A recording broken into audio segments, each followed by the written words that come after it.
The views and opinions expressed on this program are those of the producers and the individuals appearing on this program and do not necessarily reflect the views and opinions of the staff of the Sun Prairie Media Center, its members or underwriters, the board members of the Media Center Commission, Charter Communications, TDS Telecom, or the staff and elected officials of the City of Sun Prairie.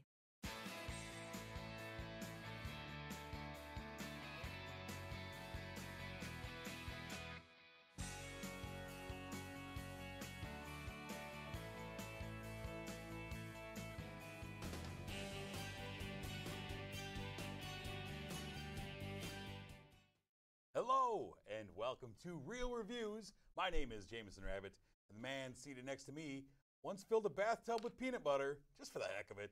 His name is Mike Roth. I was going through a pad thai phase, and, I know you can't really put in the hot peppers, because if you're in the bathtub, no go. Don't do that. Yeah. And coconut, I don't know, that probably should have worked. Peanut butter was fine. Yeah. Jumped in there.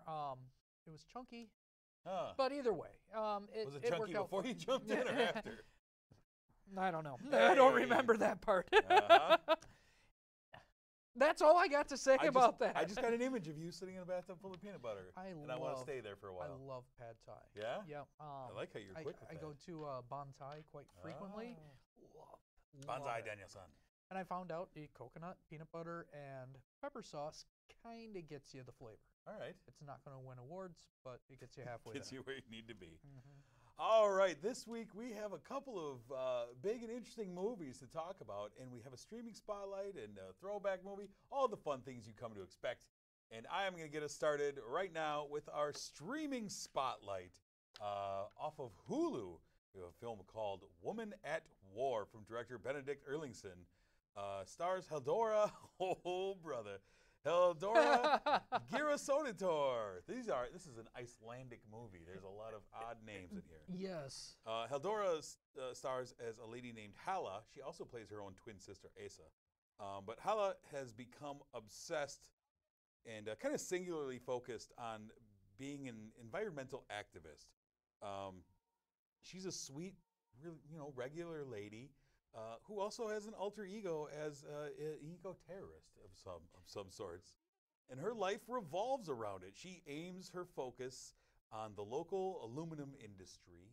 And we have an opening scene where it's very much like a thriller where like drones and helicopters are following her as she's running from a job that she just did. And she's like she's like a middle school teacher in her regular life. But she goes to extreme measures to save Iceland's landscape and try and take down those who she sees as polluters. And she's causing a lot of trouble. And her actions actually are kind of may cause Iceland to might sabotage a deal that Iceland has with China because of her actions. Along the way, she finds out that she is also, she put in for an adoption years and years ago, her and her twin sister both did, and that she has been approved to adopt this Ukrainian girl. But now the problem is she's not sure if she can juggle both.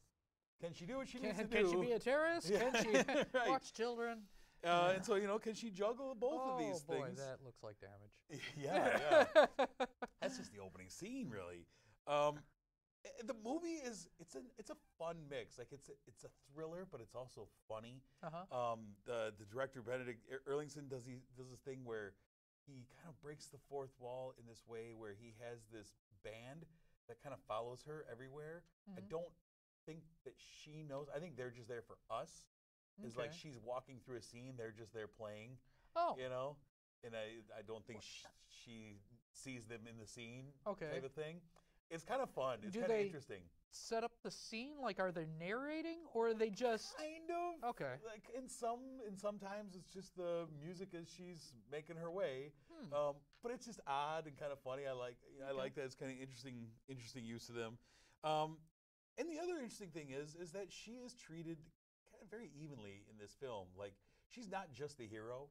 She's also, to some, she's a terrorist. She's doing things that are, that she's not fully, I don't think she's fully aware of her ramifications on everyone involved. She's solely focused on, I have to take down this industry and these polluters and whatever, and doesn't see the who else is getting caught up in this, you know. She would have a heyday in America. Yeah. I don't think this of is just Iceland. in Iceland, man. Exactly. That's what I was thinking. Like, boy, I didn't think Iceland was this bad. You go to town in this country. Power cables all over the place. Right. And so Woman at War, it was a film that actually, at our Wisconsin Film Festival this year, it was the opening night film that they showed. It opened the festival. Okay. And I heard great things. I didn't see it. And so I was very excited when I saw this pop up on Hulu now. Nice. And I enjoyed it. I ended up giving it 3.5 out of 5 stars. It's a fun film. You know, it's all in Icelandic. Yeah. Yeah, I really do. I like the Icelandic look, the mountains and just probably the pictures alone. I tell you what, I was saying this at our film fest this year, but every year I see like 2 to 3 Icelandic films, and they can't put out that many more than that every year. Yeah. But our film festival shows a lot of Icelandic films every year, and every year they are new and interesting ideas that I really like. And then usually about 4 or 5 years down the line, I see the Americanized version of that come out. A much more watered down version starring a Hemsworth brother or something. Yeah.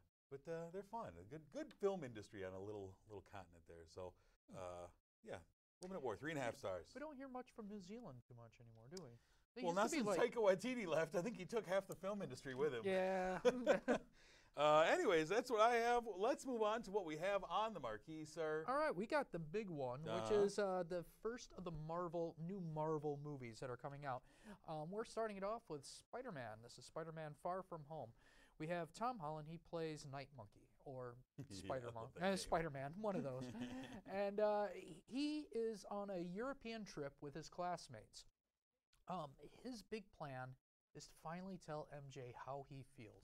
He's going to kind of bring up that he likes her underneath the Eiffel Tower. But there's a problem with Spider-Man, and everywhere Spider-Man goes, there seems to be Spider-Man problems that only he could figure out.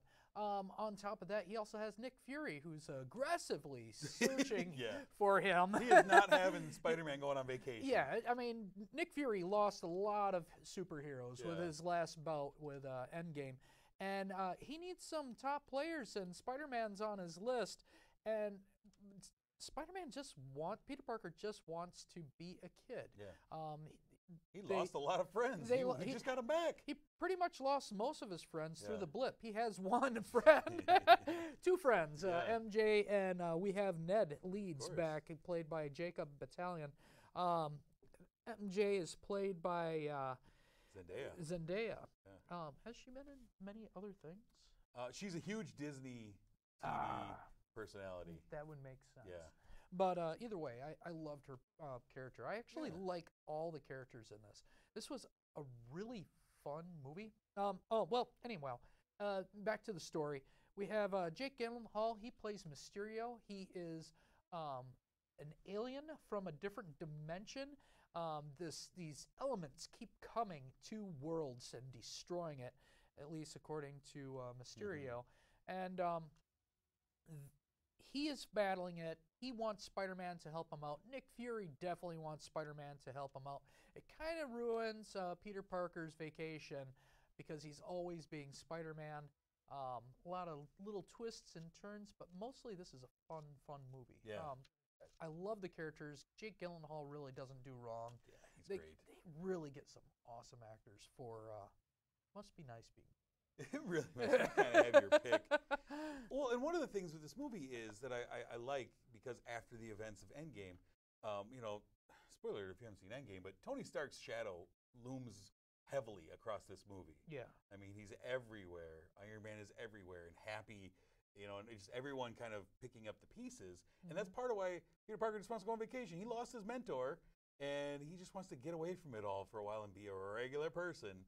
And so you have this new mentor role as Mysterio comes in and is like, I'll help you out. Yeah. I'll be what you're missing, And I like that. I like that dynamic. And I like the dynamic of Peter just wanting to have a few moments to try and get this girl that he has a crush on to say yes to. I've been through a lot of stuff. I've fought, I fought gods. I just wanted my girl to say yes to me, And he's still like this bumbling kid, and he doesn't see himself as the equal to the adult heroes. I like that dynamic. And Mysterio's a cool character in the Spider universe anyways, but I like how he's portrayed in this, and his use of these holograms and projecting false realities everywhere, I thought was really cool. It was a really cool dynamic that had me a little disoriented at a couple moments. I was a little worried getting into this because I know Mysterio from the comic books, and he is not an alien. He's just a magician that gone wrong, and I know Sam Raimi wanted to put him in Spider-Man 4, and that would have starred his buddy Bruce Campbell, which would have been really cool, but of course Sam Raimi did some terrible things. Sabotaged himself. Sabotaged himself because they were forcing him to do Venom. That's a different story. But I like the character Mysterio. I think they really fleshed him out. It really helps to get Jake Gyllenhaal to do this. But he had a good backstory. It had a little shadowing to past movies, which I thought was pretty cool. I think deep into the universe, Marvel Universe, we're on, 21, 22 at this point? It really helps to go into these movies with some background knowledge.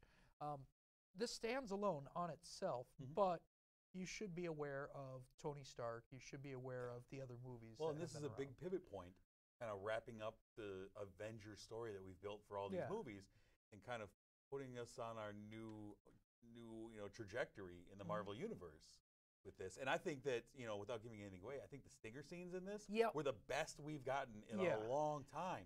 Like, all the stinger scenes were meaningful. They weren't throwaways. No. They all had a whoa.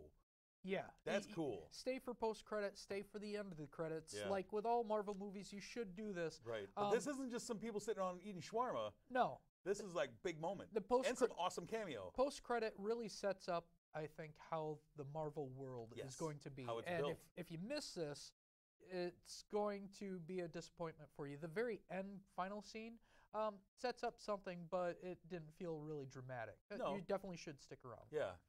I mean, these two Spider-Man movies they have my favorite villains of the Spider universe, of all the Spider-Man movies that we've gotten so far. Yeah. Homecoming and Far From Home, I think, have done the best job with villains. I loved Michael Keaton's Vulture because he wasn't a guy who was after world domination. He was just a regular guy who had small things. He just wanted the scrap iron industry in New York, Yeah. I like that. It wasn't a big thing. We didn't kill him at the end, And I thought Mysterio was really awesome. And I was always a big fan of Spider-Man 2 and how they did Doc Ock. But these two, I think, are the most well-rounded villains, I think, as opposed to, how they work with Spider-Man. For me, it's still that very first Spider-Man that we got. I loved how they brought out the Green Goblin and the backstory, and there was a friendship and kind of a father figure, but I really liked how that was fleshed out. Unfortunately, we had Tobey Maguire. Yeah, exactly. We all paid the price for that one, guys. Everyone loved him for a minute.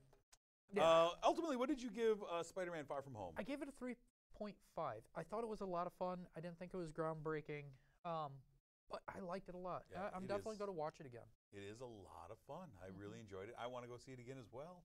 I give it 4 out of 5 stars. Is that? Yeah, 4 out of 5 stars. I think that's fair. It was really teetering between 3.5 and 4 for me. It's good stuff. The next film we have is a film from director Ari Aster, who you know from Hereditary last year. This film is called Midsommar. Stars Florence Pugh as a girl named Danny. Danny opens this movie with tragically losing her entire family in a horrific thing. And she turns to her boyfriend, Christian, played by Jack Rayner, who is, unbeknownst to her, building up the nerve to dump her before he and his roommates all go on this trip to Sweden for their huge midsummer solstice celebration. And Danny ends up joining them on their trip.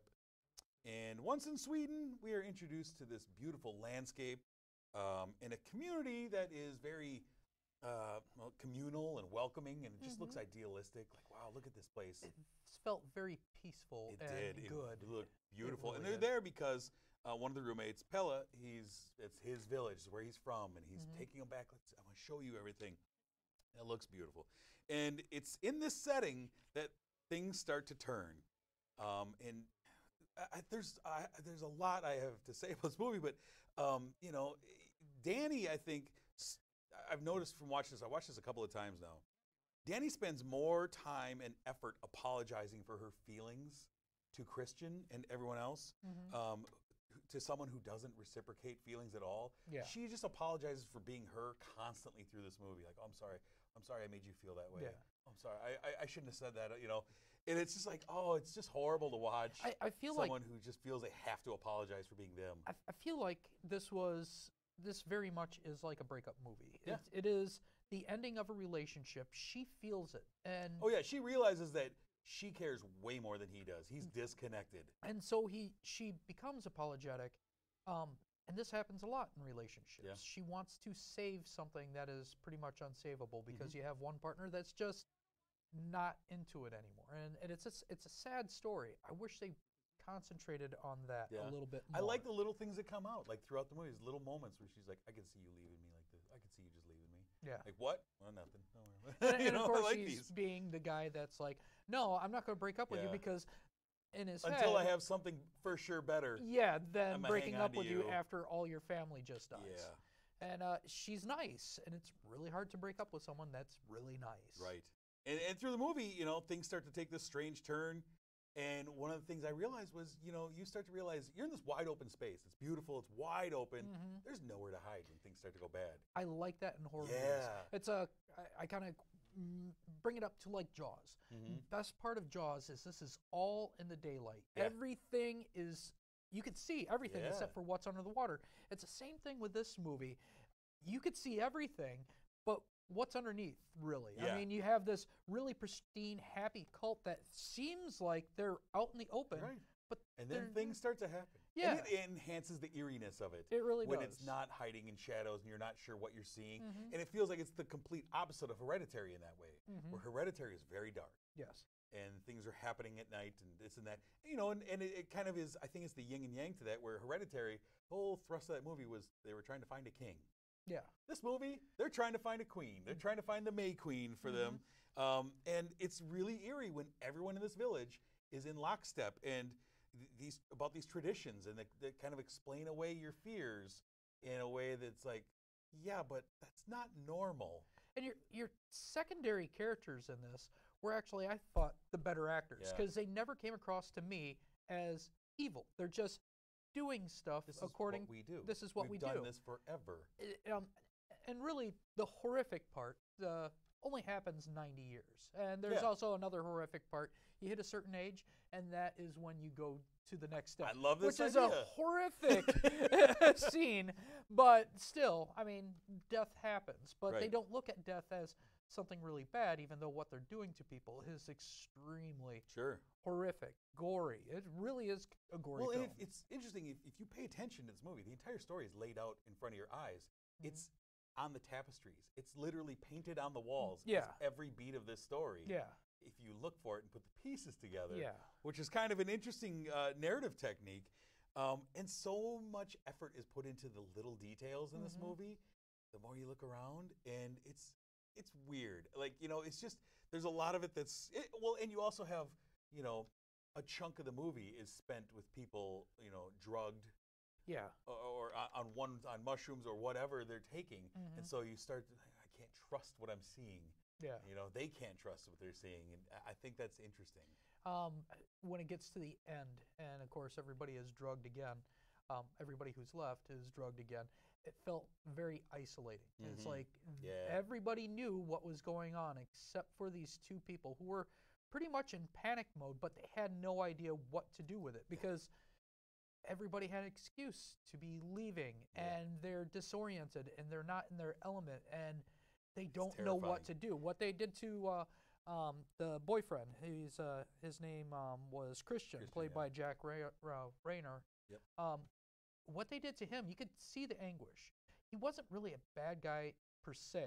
He was just a flawed, kind of a d-bag. So, but he wasn't a bad guy. This movie really is a fairy tale, wherein I think that Danny is the maid, the damsel in distress. Yeah. Right? You have Christian, who's her boyfriend, who's like the prince, who is just selfish and doesn't treat her right. You have Josh, who is the wizard, whose quest for knowledge becomes his undoing. Yeah. You have Mark, who's the jester. I mean, that's Yeah. just played out right there. At the end. And he plays a jerk in everything. Exactly. So And then you have Pella, who is like the prince who is trying to help her, who's actually there for reasons, trying to help her and helps her become a queen. It's really this fairy tale story of all these kind of prototypical characters. Yeah. I thought that was kind of interesting. And there's no, I didn't know going in what this was going to be. There's no, mystical force. There's no dark spirit. It's just humans being terrible. I like that. My only complaint with this movie is your main actors, your leads, the Florence Pugh. She was not good. Oh, no, I disagree 100%. Really? Oh, I loved her. I loved her. She had moments.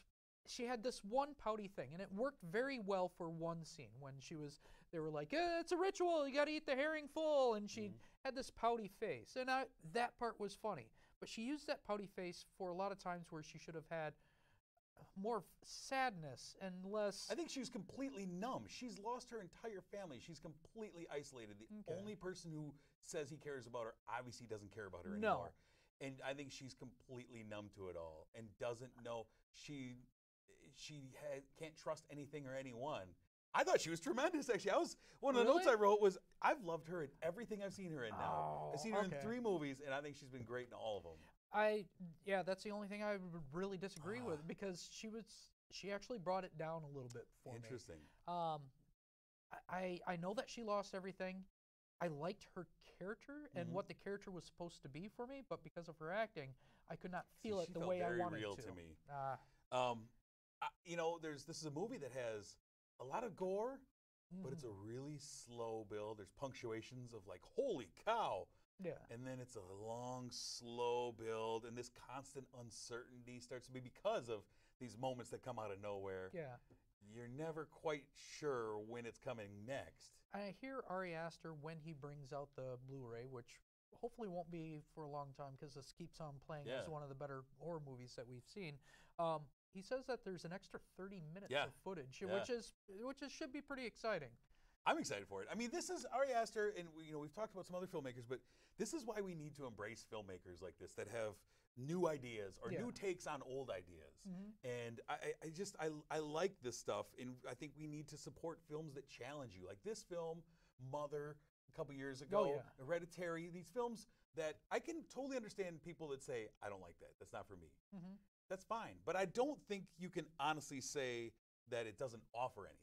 No. It just might not be what you want, but I think that, these filmmakers really challenge people, and I like that a lot. I like having a nice discussion after a movie about what you think of this, what about this moment, I like that. Well, I think A24 is really going to start shaping, especially when it comes down to horror, because everything is trying a cookie cutter, pretty much Annabelle, which is a great series. But when that's all you have, and you see 3 or 4 movies exactly the same throughout the whole year, it becomes drab. And it's a lot of monkey see, monkey do. A24, they bring out new stories, and their horror movies are doing well on the box office. So and that's cool to see too. Is that they're getting some footing with that, and they're kind of on the leading edge of this. I hear Spider-Man is supposed to be having some problems financially. They're supposed to make $1 billion, otherwise it goes back to Sony. Yeah, I don't think they'll have a problem. They'll make it. Yeah? All right, cool. Yeah, I think they'll be all right. So ultimately, what did you give Midsommar? I gave it 4. It was a really good movie. I had a problem with the acting, and that was it. Yeah, I think this is unequivocally one of the best movies I've seen in a while. I really do, especially horror movies. Yeah. Really like this movie. Like I said, I went back and saw it again a couple days later. I give it 4.5 out of 5 stars. And my daughter, she saw it twice. Yeah. She saw it once, and she's like, "Oh, I already saw it. I'll see it again." Yeah. And she was the one who actually helped me out with some of the scenes. I'm like, "Why is his drink a little redder than everything else?" It was on the tapestry. I'm not going to tell you. Man. It was on the tapestry. She reminded me of that, and I'm like, "Oh." Yeah. Things happened. So anyways, that's what we have for the marquee this week. And now let's take a look at our throwback. It's time for a little summer camp throwback. Look at that. It doesn't even look like you need bug spray in that setting. There's no mosquitoes at Camp Throwback. It's mosquitoes all over the place here in Wisconsin. Yeah, not at Camp Throwback though. We're mosquito free. Perfect place. And we are throwing back to the year of 1995 for a little film called Heavyweights. Heavyweights, it stars Ben Stiller. Yeah. Is kind of the main star that you know, but it's basically a group of kids who have been sent to fat camp, for lack of a better word, Camp Hope.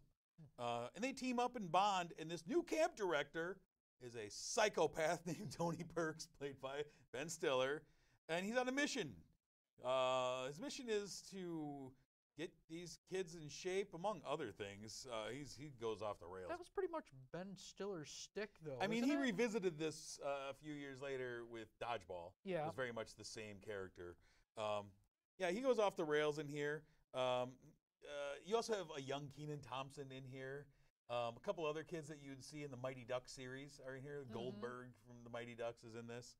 And Jerry, who's kind of a kid who I don't think went on to do anything. He's the lead of the kids, and it takes charge. And of course, look, you've got to have, if it's a summer camp movie, Mike, you have to have an us versus the rich kids camp.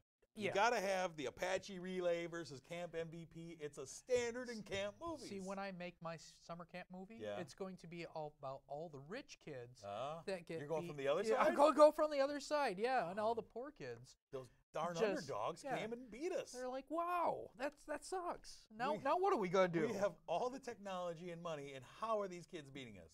They'll just sit around and cry about. You watch Rocky IV and root for Drago, don't you? Oh, yeah. Guy out there. Up until I found out about the South African. Oh, yeah. That some made troubles me really happened hate there. That, But Heavyweights it's a fun camp movie. I really enjoy it. Look at that. Just jumping things. And they didn't make a sequel to this. No, we did not get a sequel. Crazy. I know it. I don't think it was hugely successful financially. No, Yeah. I don't think so. But people still talk about it. Right. Some people. Let's take a look ahead, sir. It was coming soon, the weekend of July 19th. It's real easy. We got one movie. It's The Lion King. The live-action version of the live-action, as much as you can say, of The Lion King is the only thing coming out. The CG looks very impressive. Yeah, it does. I'm very excited about this. They're expecting big things to happen for this movie. Let's see, what else we have? Oh, also, I wanted to quick say, I binge-watched the entire season of Stranger Things. I haven't gotten through it at all yet. It's good stuff. What I've watched is really awesome. I enjoy it. I would say that the final episode, I got teased because it felt like it ended. It went to credits, and I was like, okay, I'll just stop. And then the next day, it said, would you like to resume? And I'm like, resume? I finished it. I pushed play. 5 more minutes after the credits. Oh, wow. Big moment after the credits. So much like a Marvel movie, stick around through the Netflix credits. Quit just because we're a review show. Give it a number. This season, I would give a 4 out of 5. Yeah. Impressive. Is that better than the other ones? I would say first season is 5. Yeah. I think it's on par with the second season. All right, there were moments in the second season I didn't care for. Yeah. I'm just hoping it doesn't get canceled like every Netflix series does after 3 seasons. They all seem to get killed. Yeah. Well, this one has one of the hugest followings that it does. Ever. And it broke all the records for downloads. Beat that Sandler movie from earlier. Oh, you'd think it would have been Cloverfield because they hyped that up. Yeah. And then we saw it. Oh, word of mouth got out quick on that one. Delete, don't watch it. Stop. It's not working. Let's see. Before we leave, of course, we have to thank our sponsor, Palace Cinema right here in Sun Prairie, Marcus Theaters. Thank you for sponsoring this program. We do appreciate it. Like I say, there's nowhere I'd rather be on a hot summer day than sitting in a cool Dream Lounger. Yeah, we were just commenting earlier. I was saying next to your mother's warm embrace and the Dream Loungers. The Dream Loungers is a little better. Sorry about that, Mom. I'm taking the Dream Lounger. It reclines. And the ones in the diners have the heated seats. So good. I'm going to be in one of those tonight. Don't think I'm going to hit the heat, though. No. Next week, we have films such as Crawl. That's where that alligator Sam starts Raimi coming is around. producing that one. Yeah, starts chomping out on people. I'm looking for it. We also have Stuber with Dave Bautista and Kumail Nanjiani. All right. Doing their thing. We're going to do a streaming spotlight of a movie called Point Blank, starring Anthony Mackie and Mike's. Point Blank? Yes. Again? It's a different. Okay, cool. And our Camp Throwback next week. Kids, make sure you watch this so you can enjoy it with us. Ernest Goes to Camp next week. Oh, man. Mike, you are in luck. Oh, gee whiz. Yes, sir. Well, but until next week when we meet again, I'm Jameson. I'm Mike Roth. Have a good one.